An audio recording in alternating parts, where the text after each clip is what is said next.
A good morning, a good evening, a good afternoon, depending on where you are observing me from. My name is Chozra William Wilberforce Nadiope. Most people call me Kauzi, and I'm okay with that. I double as the head of Active Farmers in YPA. Active Farmers, just to differentiate, these are the persons that have decided to take upon farming by themselves, actively participating in farming, but most especially goat rearing. So in YPA, other than you passively farming, you can also actively farm with YPA. For active, that will be a discussion for another day. Today, I'm just here specifically to elaborate about active farming in YPA. Now, this is how it goes.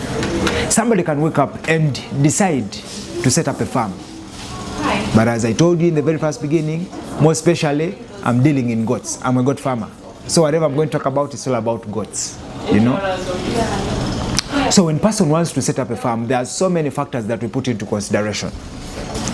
The first one is land, and this is the prime factor. This is the primary factor we always consider. With land, you can either buy or you can hire. If you don't have land, I would always recommend you to hire land for maybe 4 to 5 years and use the money that you'd have used to buy your own to invest it maybe in the goats or the pen constructions or the pasture planting. You're together with that? That's a tip, number one. Having the land aside, we look at now what they call the pasture growing or pasture management. Now, even before I reach there, we have about 3 segments of farming in active management. The first one is zero grazing, which they also call modernized farming. The other one is free range system. And the last one is what they call the semi-intensive system. Now, each one of them has its own advantages and disadvantages. When I start with the zero grazing, this is suitable for mostly people with small pieces of land. If you have a small piece of land, I wouldn't encourage you to go for free range. Always go for zero grazing. Now, free range is whereby goats come and sleep in their pens, and at about 10, 11, when the musulo, you know, the dew in the morning dew is done, it's when goats are meant to be released out to go in the fields to eat. Then at about 4, 5, they always come back into their goat pens. This is what they call the free range system. Now, there is also what they call the semi-intensive system. With the semi-intensive system, it's a combination of the zero grazing or modernized farming and the free range. You get the point? So at about 10, goats can be released out of their goat pens and they go and eat in the fields. They can come back at 1 to drink some water. If the water is in the fields, they can go and drink from there. Then at about 3, 4 p.m., goats come back to their goat pens. And thereafter, you start supplementing with grown pastures. So in semi-intensive and zero grazing, pasture growing is mandatory. You get the point? Somebody can ask me, what is the best of the 3? What I can recommend is semi-intensive. That's if you have the land. If you don't have the land, please go for zero grazing. Why do we always encourage farmers to always grow pasture even when you have enough piece of land? People can have acres and acres of land, but still we encourage you to grow pastures, at least 1 acre or 2, depending on the number of goats that you're having. This growing of pastures helps us to cater for the unfed nutrients. For example, when goats go into the fields, truth is we don't know what nutrients they're eating when they're there. You get?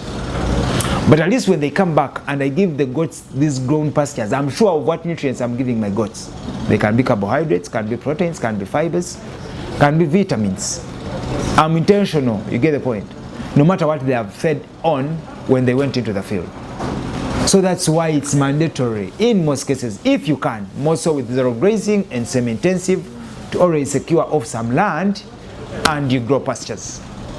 So we have looked at the types of farm management systems, the zero, intensive, and free range. We have looked at the factors that you're supposed to consider before starting up a farm. I looked at land. Till we go to the pen construction, we have talked about the pasture planting. And in our next episode, probably, I will come specifically talking about these pastures. What pastures are really important to be grown. If you have a small piece of land, you may not need to grow all the kinds of pastures. There are specifics that you can concentrate on, and you still your animals grow up very well. So we have land as one of the main factors. Do you have land? Pasture, growing, pen constructions. This is another broad topic that we can really talk about the whole day. People always say a raised pen construction and a raised goat pen and a ground goat pen, which one is better? People have different reasons and they are right in one or another. But in most cases, YPA, wow, we go for the ground houses. They are cheap in terms of expenses, and in terms of disease control, they are equally good as compared to the other. However, if you still want the raised pen, you can go for that. But just know it has its advantages and disadvantages. That can be a topic for another day. So we have looked at the land, the pasture, the goats. Then there is something very important that always have to put into consideration when setting up these farms, and that is the water source. Now, goats need water. Not only goats, but also the pastures need water for irrigation. So, on your farm, do you have anything like a water source? Do you have a dam? Do you have a well? Do you have a shadoof? Do you have a borehole? What do you have? If you don't have, then maybe we have to dig one or get one. So, having a water source on your farm is substantially important. This water can be used by the animals as well as used for irrigation to the pastures. Times always come when we have a drought.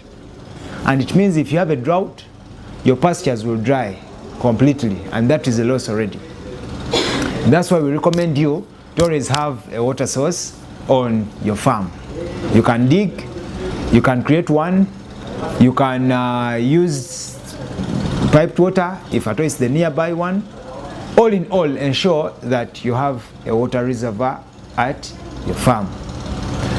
I repeat, we have talked about the land, talked about the pen construction, the pasture growing, the water source. Lastly, now it's when we go to the animals. Now, these animals, what kind of breed are you having? Many of us go to the markets and buy goats for rearing. Wow. People always sell off goats that are stubborn, goats that are sickly, goats that have different behaviors. No one, unless of course in a problem or in a calamity or something like that. Otherwise, no one in most cases sells off good goats. No. As I said, unless maybe he's taking school, he's taking our children to the school and he has a small financial difficulty, maybe. Otherwise, in most cases, goats that are taken to the market, they always have issues. So, as YPA, we advise you, always find the best source where you're buying your breed. Go to a particular farm, ask for the records of the goats. What is the historical background of the goats? What are the genetics? What is the phenotype and the genotype of these goats?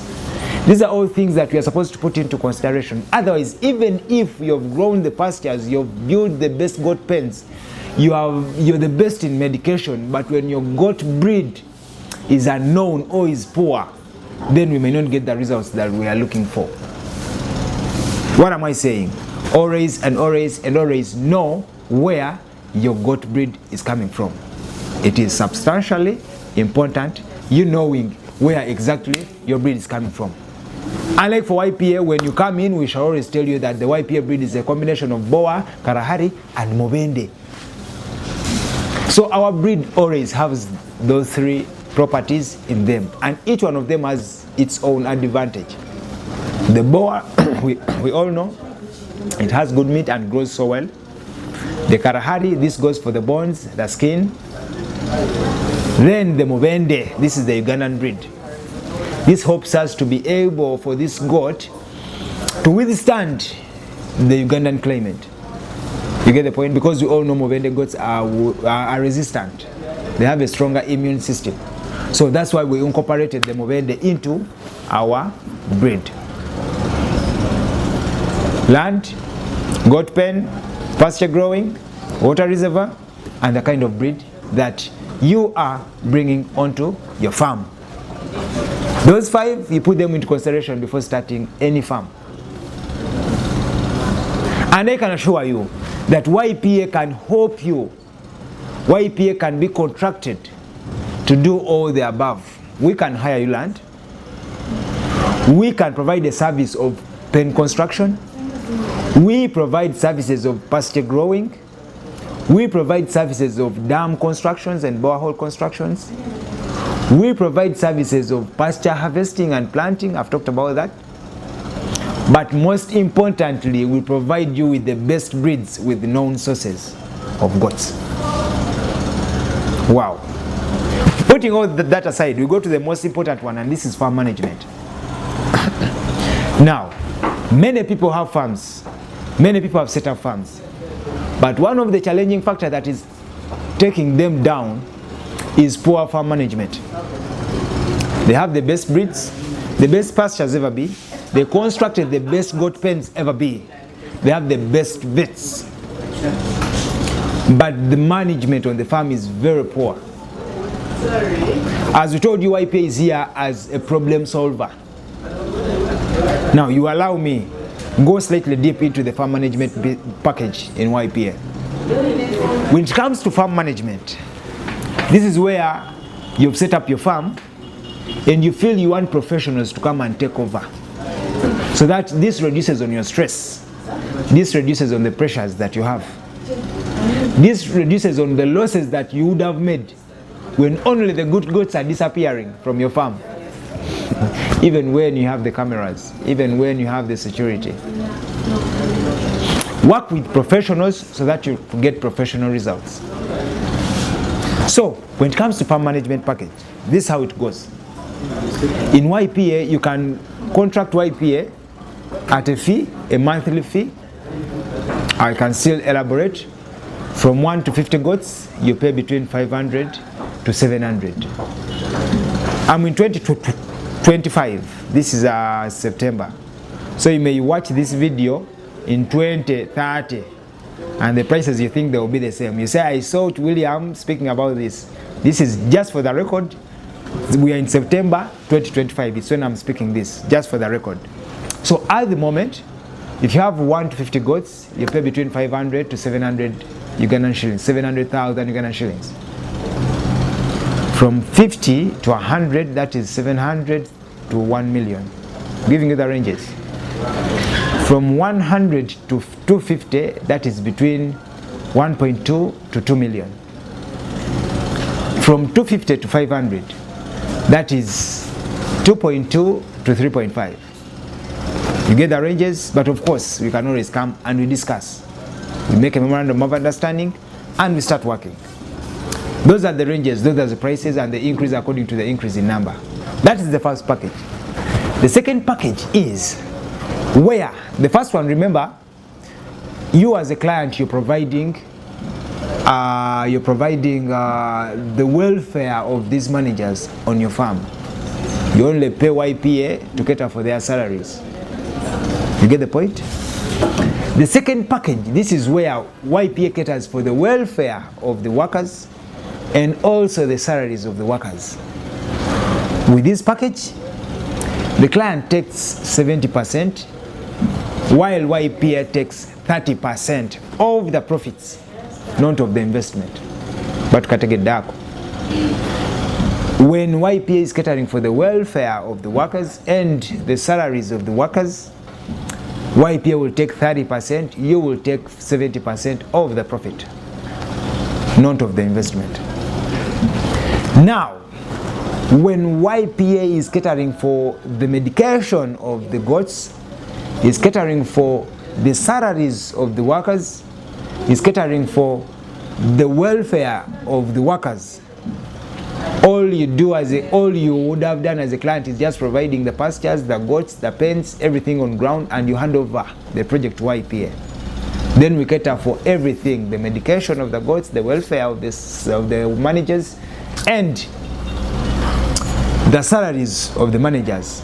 That means that YPA will take the 70 and you will take the 30. So we have all those three packages well stipulated.